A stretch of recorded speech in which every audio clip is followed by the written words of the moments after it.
अफसोस है कि मध्य प्रदेश के हमारे भी कुछ ऐसे नेता थे जो सत्ता की वजह से छोड़ के चले गए, अपनी विचारधारा भूल गए। किसान इस देश की रीढ़ की हड्डी है, ये देश किसानों ने बनाया है। ये जितने भी जवान यहाँ खड़े होते हैं, जो हमारी सरहद पे खड़े होकर हमारी रक्षा करते हैं, किसान के बेटे हैं। किसान के लिए सरकार ने कुछ नहीं किया, फसल का दाम नहीं मिलता, गेहूं, धान, सोयाबीन, सब्जियों का दाम नहीं मिलता। 4000 करोड़ का घोटाला तो इन्होंने अपने ओलावृष्टि के फसलों में, जब फसल बर्बाद हुई थी तो जो आपको मुआवजा मिलना था उसमें इन्होंने 4000 करोड़ का घोटाला कर डाला। किसान को मुआवजा नहीं मिला, इन्होंने फर्जी मुआवजे बांट दिए। तो देखिए, चाहे किसान हो, चाहे मेरी आदिवासी बहन भाई हो, जिनके खिलाफ अत्याचार बढ़ रहा है, जिनको कोंदो कुटकी और अन्य उपज का दाम नहीं मिलता, जिनको वन अधिकार नहीं मिलता, चाहे मेरी बहनें हो, चाहे प्रदेश के नौजवान हो, किसी के लिए कुछ नहीं हो रहा है। ये सरकार चली है तो घोटालों के लिए चली है, भ्रष्टाचार करने के लिए चली है, और जैसे हमने भाजपा के नेताओं को पूरे देश भर में देखा है, सत्ता के लिए कुछ भी कर डालेंगे। मुझे अफसोस है कि मध्य प्रदेश के हमारे भी कुछ ऐसे नेता थे जो सत्ता की वजह से छोड़ के चले गए, अपनी विचारधारा भूल गए। तो अब देखिए, आपके प्रदेश के मुख्यमंत्री घोषणावीर जी हैं। 18 सालों में इन्होंने 22,000 घोषणाएं की। अगर 22,000 नौकरियां ही दिलवा देते तो कुछ फायदा होता है इनका, लेकिन इन्होंने कुछ नहीं किया। जितनी घोषणाएं की उनमें से 1% शायद पूरी होंगी। तो सच्चाई आपके सामने है। ये जबलपुर शहर है, आप सब जानते हैं। देश प्रदेश चलाने के लिए देखिए, एक विजन चाहिए होता है, एक नजरिया होना चाहिए, एक इच्छा होनी चाहिए निर्माण करवाने की। इस शहर में जितने काम कराए गए थे, जो कांग्रेस की सरकारों ने कराए, वो एक नजरिए के साथ कराए, आपके विकास को लाने के लिए। जवाहरलाल नेहरू जी, उन्होंने देश में IIT जैसे बड़े संस्थान बनाए। इंदिरा जी ने हरित क्रांति कराई। राजीव जी ने आधुनिक भारत के लिए काम किया। मनमोहन सिंह जी ने बहुत काम किया भारत को आगे बढ़ाने के लिए। एक नजरिया था उनके दिल में, उनके मन में एक नजरिया था कि देश को कैसे आगे बढ़ाना है। आज जो हम काम कर रहे हैं उसका 15-20 सालों में, 25 सालों में क्या असर पड़ेगा। तो जबलपुर एक ऐसी शहर है जो उस नजरिए को लेकर उसका निर्माण हुआ। यहाँ पर ऑर्डिनेंस फैक्ट्रीज होती थी, आज बंद होने के कगार पे हैं। सरकारी कर्मचारियों का यहाँ पे बहुत सारे सरकारी कर्मचारी हैं, आर्मी के लोग हैं, रेलवेज में काम करने वाले लोग हैं, प्रबुद्ध जीव हैं बहुत सारे जबलपुर में। और आज देखिए कि आपके जबलपुर का क्या हाल है। सरकारी नौकरियां जो हैं उनका क्या हाल है। एक देखिए, सरकारी नौकरी इसलिए लोग लेते थे क्योंकि उनको लगता था कि कम से कम जीवन भर हम नौकरी करेंगे, उसके बाद हमारी कोई सिक्योरिटी होगी, सुरक्षा होगी, हमें पेंशन मिलेगा। आज ये स्थिति है कि पूरे देश भर में सरकारी कर्मचारी रो रहे हैं कि हमें पुराना पेंशन वापस दे दीजिए, हमें ये नया पेंशन नहीं चाहिए। और उनकी कहीं भी कोई सुनवाई नहीं है। सिर्फ कांग्रेस के प्रदेशों में, हिमाचल प्रदेश में, छत्तीसगढ़ में, राजस्थान में पुराना पेंशन फिर से लागू हुआ है। क्योंकि जैसे मैंने कहा, 2 तरह की राजनीति है इस देश में। एक जो आप में आस्था रखती है, विश्वास रखती है पब्लिक में, और एक जो सत्ता में आस्था रखती है। तो जो सत्ता में आस्था रखते हैं वो कभी आपकी सुनवाई नहीं करेंगे। कांग्रेस पार्टी आपकी सुनवाई करती है। जहां जहां हमारी सरकारें हैं, आप खुद देखिए और खुद आकलन करिए कि जो कहा है वो किया है कि नहीं। अभी अभी कर्नाटका में सरकार बनी है, 5 गारंटी दिए थे, 5 के 5 गारंटी कैबिनेट में पास हुए हैं। राजस्थान में पुराना पेंशन लागू है। तमाम ऐसी स्कीमें हैं जिनका वादा चुनाव में किया था, आज लागू हो रही हैं। यहाँ बगल में छत्तीसगढ़ है। छत्तीसगढ़ में सबसे ज्यादा किसानों को धान का दाम मिल रहा है पूरे देश भर में। छत्तीसगढ़ में भी पुरानी पेंशन लागू है। आप हिमाचल को देखिए, जो वादे किए वो पूरे करने जा रहे हैं। इसीलिए मैं आग्रह करती हूँ कि आप जागरूक बनिए और जो सच्चाई है उसको पहचानिए। आपके सामने जो हो रहा है, आप जीवन में जो संघर्ष कर रहे हैं, वो संघर्ष बढ़ रहा है, इसको समझिए।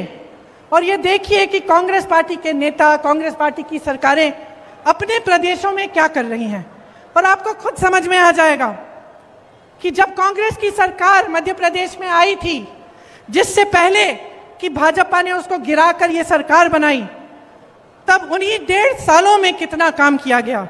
27 लाख किसानों का 11,600 करोड़ कर्ज माफ किया उन 1.5 सालों में। सामाजिक सुरक्षा पेंशन को 300 रुपए से 600 रुपए तक बढ़ाया गया था। 1 करोड़ परिवारों को 100 रुपए में 100 यूनिट बिजली योजना का फायदा हुआ था। 1000 गौशालाओं का निर्माण हुआ था। आदिवासियों के लिए 12,000 बर्तन बैंक बनाए गए थे। ये सब काम 1.5 साल में कांग्रेस की सरकार ने किया, और आज भी ऐसे ही काम कांग्रेस की सरकारें जहां जहां उनकी सरकार है वहां पे कर रही हैं। तो बहनों और भाइयों, हम आपके सामने कुछ ऐसे गारंटी लाए हैं जिनके बारे में अब आपको मैं बताऊंगी, जो हम 100% लागू करेंगे। ये मेरा वादा है आपको। यही वादा मैंने कर्नाटका में किया, यही वादा कर्नाटका के नेताओं ने किया, राहुल गांधी जी ने किया, और कर्नाटका की सरकार बनते ही उस कैबिनेट ने पास किया हुआ है। हर महीने महिलाओं को 1500 रुपए प्रति माह दिलवाया जाएगा। गैस का सिलेंडर 1000 रुपए का नहीं, 500 रुपए का आपको मिलेगा। आपके लिए 100 यूनिट बिजली माफ होंगे, सबके लिए। 200 यूनिट बिजली बिल की हाफ होगी, मतलब आधी।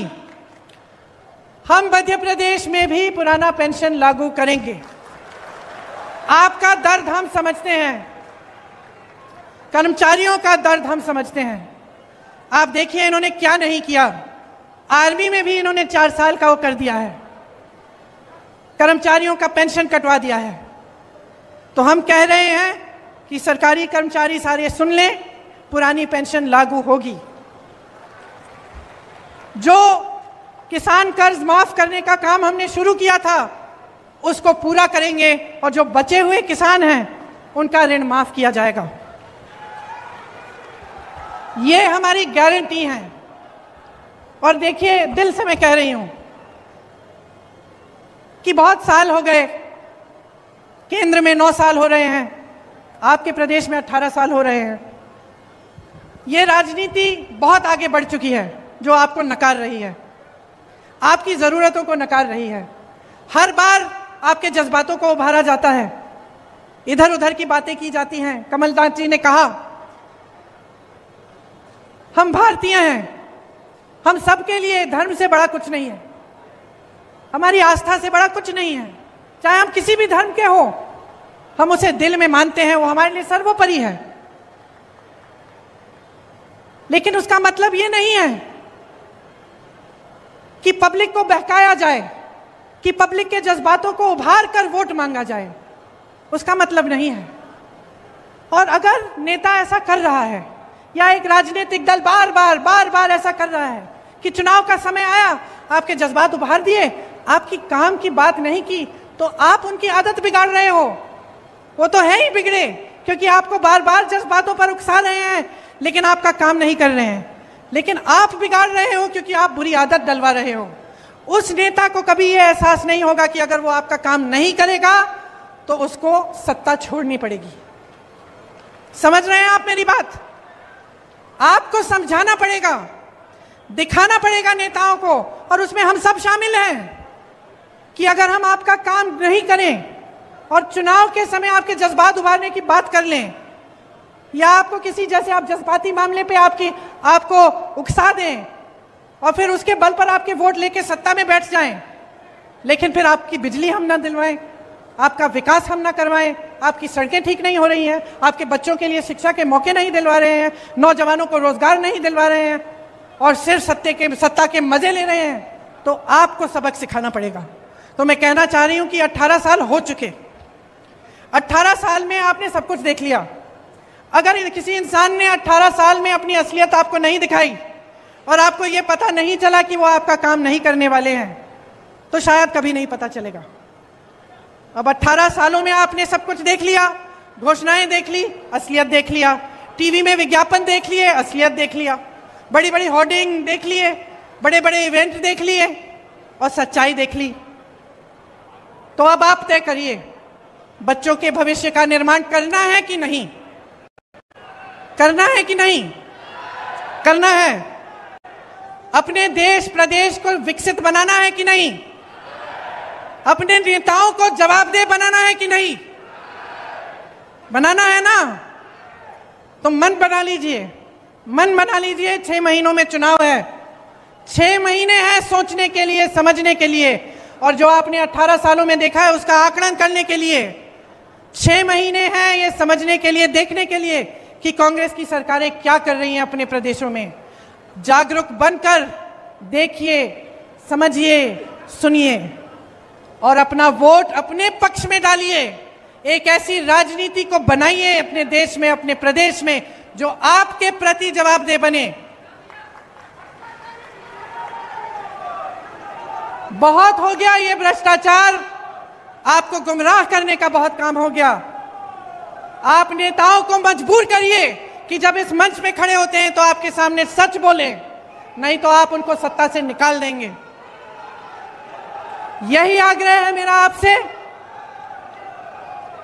और खामखा चुनाव की वजह से मैं यहां खड़े होकर किसी की आलोचना करने नहीं आई हूं, मैं सिर्फ आपको जागरूक करने आई हूं। मैं आपसे वोट मांगने नहीं आई हूं, मैं आपसे जागरूकता मांगने आई हूं, क्योंकि मैं जानती हूं कि कितने संघर्ष के साथ, कितनी मुसीबतों का सामना करके कितनी मुश्किल से निर्माण होता है। किसी चीज को बनाने में क्या नहीं लगता, खून पसीना लगता है। मेरे परिवार के सदस्यों ने खून दिया है इस देश को बनाने के लिए। तो मैं जानती हूं कि निर्माण में कितना संघर्ष है और मैं जानती हूं कि सत्ता को भोगना कितना आसान है। मुझे दिखता है कि क्या हो रहा है और मैं चाहती हूं कि जो मुझे दिख रहा है वो आपको भी दिखे, सच्चाई दिखे, और सच्चाई के आधार पर, अपने भविष्य के आधार पर, अपने देश और अपनी देश के प्रति आस्था और भक्ति के आधार पर आप अपना वोट डालें। इसलिए आज हमारे प्रचार का, शायद हमारी प्रचार का शुरुआत है। मैं बहुत सौभाग्य की बात मानती हूं कि ये शुरुआत नर्मदा मैया के तट पर हुआ, क्योंकि हम सब जो यहाँ पे बैठे हैं इस मंच पर नर्मदा मैया के तट से आए हैं। हम झूठ नहीं बोलेंगे आपके सामने, हमारी एक ही सच्चाई है, हम देश के लिए समर्पित हैं, आपके लिए समर्पित हैं और पूरी निष्ठा से, प्रेम से आपके लिए दिन रात काम करेंगे। आप सबको बहुत बहुत धन्यवाद कि आपने मेरी कुछ लंबी बातों को इतने ध्यान से सुना। मेरी आशा है कि इन पर ध्यान भी आप घर जाकर भी देंगे और थोड़ा समझने की कोशिश करेंगे कि आपकी भलाई के लिए ही मैंने ये सब बातें कही। बहुत बहुत धन्यवाद। जय हिंद, जय हिंद, जय हिंद।